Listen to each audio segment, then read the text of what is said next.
नमस्कार, राधे राधे, हरे कृष्णा। कभी कभी देखा जाए ना तो जीवन में कुछ ऐसे तथ्य भी हैं जो हमारी नियंत्रण में नहीं होते हैं। तो यहाँ पे नियंत्रण जो है ना बस हम अपनी विचारों से ही करते हैं। हमारे विचार उन्हें एक ऐसी छवि दे देते हैं जिसके कारण वो हमारे लिए कभी कभी मुश्किल बन जाते हैं, कभी कभी आसान बन जाते हैं। तो यहाँ पर बस हम अपनी थॉट्स को ही उसके उनके अकॉर्डिंग बनाते हैं और उनकी इमेज को अपने अंदर अब्जॉर्ब करते हैं और फिर सामने रिप्रेजेंट होते हैं through our behaviour means karma. तो बस हम अपने विचारों से ही किसी भी चीज़ को मुश्किल बनाते हैं, आसान बनाते हैं और जैसा हम सामने रखते हैं वैसा है। तो बस यहाँ पर सबसे मजबूती रखने की अगर कहीं पर ज़रूरत होती है तो वह हमारे खुद के अपने विचारों पर होती है। ठीक है कि हम कैसे इन्वायरमेंट से बिलोंग करते हैं, हम किस तरह के वातावरण से घिरे हुए हैं, यह बहुत मायने रखता है हमारे लिए। पर सबसे ज़्यादा मायने अगर कुछ रखता है तो वो हमारी अपनी प्रवृत्ति होती है। हमारी अपनी जो इनर फीलिंग्स है, थॉट्स है, वो हमें ज़्यादा प्रभावित करती है बाह्य किसी भी फोर्स के कारण या फिर किसी के भी विचारों के रिफ्लेक्शंस के कारण। और उदाहरण के स्वरूप हम ऐसा कह भी सकते हैं कि रामायण में हमने देखा है कि रावण के परिवार में ही उनके भाई विभीषण हुआ करते थे, जो बिल्कुल ही अलग थे उनसे। तो ऐसा नहीं है कि आप जिस भी इन्वायरमेंट में रहते हो आप वैसा बनते हैं। आपके अनुसार लोग ना बने इसके लिए भी कोई बाध्यता नहीं है, कोई बर्डन नहीं है। बस आप अपने आप को कैसा बनाते हो यह निर्भर करता है। ऐसा नहीं है कि आप जैसे वातावरण में जाते हो आप हमेशा वैसे ही बन जाते हैं, ऐसा कुछ नहीं है। आप में अगर दृढ़ता है, आप में स्वयं में संयम रखने की अगर शक्ति है, तो आप वातावरण के अनुसार भी कभी कभी नहीं होते हो अगर वह विपरीत है तो। और अपनी एक छवि देते हैं आप सामने जिससे लोग आपसे सीख लेते हैं। आप एक प्रेरणा के रूप में सामने होते हैं और यही आपकी जो होती है आंतरिक ऊर्जा कहलाती है। और really it's an in can say on a great strength of your thoughts of your images. तो यहाँ पर आपको अपनी दृढ़ता यानी अपने ऊपर भरोसा रखने की सबसे ज़्यादा ज़रूरत है, क्योंकि आप अपने विचारों से ही अपनी छवि को सामने रखते हैं और सामने रखने के कारण आपकी स्वरूप हर जगह जाती है।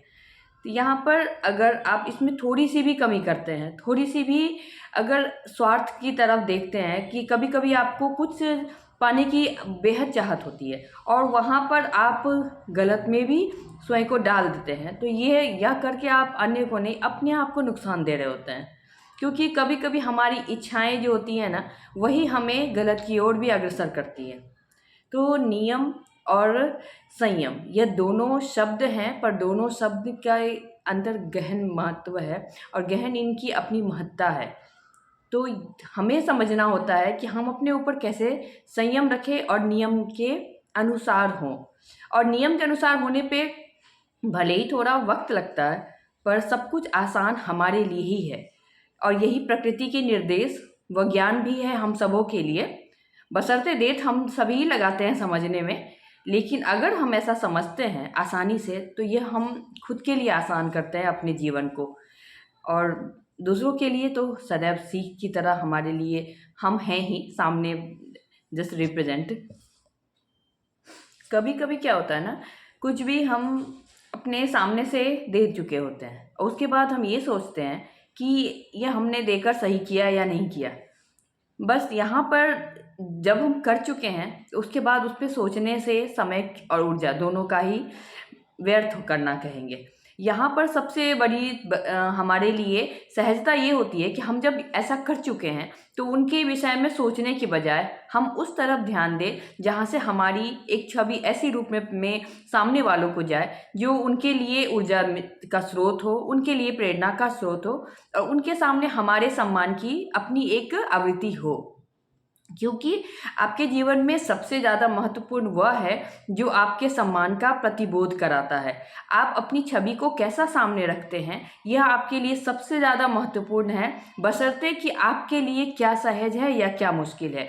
कभी कभी हमारे जीवन में मुश्किलें भी हमें सामने से वो मुश्किल दिख रही होती हैं, पर अगर आप गहनता से देखें, अगर आप गहराई से देखते हैं तो वही आपके लिए सबसे सहज, सरल व सुगम मार्ग है। आपके अंदर सुकून की प्रवृत्ति को जगाते हैं, आपको यह एहसास दिलाते हैं कि आपने अपने जीवन को सही तरीके से समझा है और आपने ही जीवन के हर नियम को पालन करते हुए दूसरों के सामने उनके लिए इंस्पिरेशन बन रहे हैं और इस तरह से आप संतुष्ट होते हैं खुद से। इसलिए कभी कभी हमें अगर सामने से मुश्किलें दिख रही हैं तो उन मुश्किलों के साथ बह जाना चाहिए, उन मुश्किलों को अपने अपने आप में ढालने की कोशिश करनी चाहिए, क्योंकि नारियल नारियल कहने को तो फल है, पर उन्हें खाने के लिए थोड़ी मुश्किलों को हम लोग देखते हैं कि उनको उनको उनके बाह्य आवरण को हटाना है, उन्हें खाना है, तो वह आवरण हटाने में हमें भले ही कठिनाई होती है, पर जब हम फल को प्राप्त करते हैं तो उस समय सुकून भी हमें ही होता है। तो बस यही जीवन का भी मार्गदर्शन है, जीवन की भी दिशा यही है। कभी कभी हमें कुछ ऐसी कठिन व दुर्लभ और कठिनाइयों से भरे आपके सामने की छवियां अगर है, स्थितियां हैं, तो उनसे आप ना घबराएं और ना ही निम्नता को महसूस करें। बिल्कुल नारियल की भांति उन्हें सहजता से ले, संयम रखें। आप देखेंगे ये नारियल का जो फल है यानी जीवन रूपी प्रतिफल आपके सामने है, आशीर्वाद के रूप में, आपकी जीवन की मतलब संतुष्टि के रूप में, क्योंकि आपके लिए संतुष्टि ही सबसे बड़ा आशीर्वाद है, सबसे बड़ा सुकून है और इससे बड़ा कोई सुख भी नहीं होता। तो बस इस जीवन की इस गहनता को अगर हम लोग समझ लेते हैं तो हमारे लिए यही बृहत व अनंत ज्ञान है। और कहते हैं ना, महादेव हमें हमेशा यही अवगत कराते हैं कि जीवन जीना है, अर्थात सांसों की प्रक्रिया। तो उस सांसों की प्रक्रिया को अगर हम योग में ढाल देते हैं तो यही जीवन हमारे लिए आशीर्वाद बन जाता है और अन्य के लिए प्रेरणा बन जाती है। तो इसलिए अपने जीवन को समझें, अपने आप को समझें, अपनी कदर समझें, अपनी कदर स्वयं करें, क्योंकि अगर आप अपनी कदर करते हैं तो अन्य भी, सामने वाले भी आपकी कदर करने पे मजबूर हो जाते हैं और उन्हें करना पड़ता है। क्यों? क्योंकि वे समझ जाते हैं कि आपकी क्या छवि है, आपकी क्या पहचान है और आपकी क्या आवृत्ति है जो उन्हें भी प्रभावित कर रही है सकारात्मक दिशा में। तो बस जीवन की इन नियमों को समझना भी अपने आप में एक आशीर्वाद की तरह ही है और ईश्वर का हम कह सकते हैं हमारे लिए वरदान है, प्रेम है। तो फिर अपने जीवन को समझें और सुगम बनाएं। राधे राधे, हरे कृष्णा।